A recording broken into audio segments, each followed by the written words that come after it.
ফ্যাসিবাদ বিরোধী শাসনামলে বাংলাদেশের জ্বালানি খাতকে সম্পূর্ণরূপে একটা মাফিয়াতন্ত্র কয়েকটি সিন্ডিকেটের হাতে তুলে দেওয়া হয়েছিল এবং এই সিন্ডিকেটের মাধ্যমে বাংলাদেশের লক্ষ হাজার কোটি টাকা পাচার করে বিদেশে নিয়ে যাওয়া হয়েছে। দীর্ঘ ১.৫ দশকের খুনি স্বৈরাচারী ফ্যাসিবাদী হাসিনা যে ফ্যাসিবাদ কায়েম করেছিল, বাংলাদেশকে তার দলের এবং তার পৈতৃক সম্পত্তিতে পরিণত করে বাংলাদেশের অর্থ সম্পদ লুটপাট করে নিয়ে গিয়েছে, বাংলাদেশের প্রত্যেকটি সেক্টরকে ধ্বংস করেছে।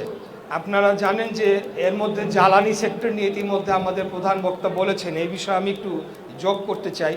বিগত ১.৫ দশকের ফ্যাসিবাদ বিরোধী শাসনামলে বাংলাদেশের জ্বালানি খাতকে সম্পূর্ণরূপে একটা মাফিয়াতন্ত্র কয়েকটি সিন্ডিকেটের হাতে তুলে দেওয়া হয়েছিল এবং এই সিন্ডিকেটের মাধ্যমে বাংলাদেশের লক্ষ হাজার কোটি টাকা পাচার করে বিদেশে নিয়ে যাওয়া হয়েছে।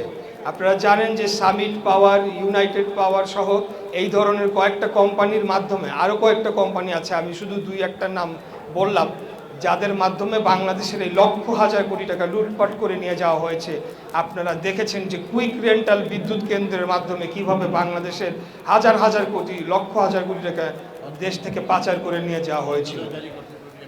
এই কুইক, এবং তাদেরকে ইনডেমনিটি অধ্যাদেশ জারি করা হয়েছিল, মানে যে তারা যে লুটপাট করেছে সেটার আপনারা বিচার পর্যন্ত চাইতে পারবেন না, কোর্টে আপনারা গিয়ে মামলা করতে পারবেন না, সেটা আইন করে একটা ইনডেমনিটি অধ্যাদেশ জারি করেছিল। এই ধরনের একটা ভয়াবহ পরিস্থিতি আমরা দেখেছি।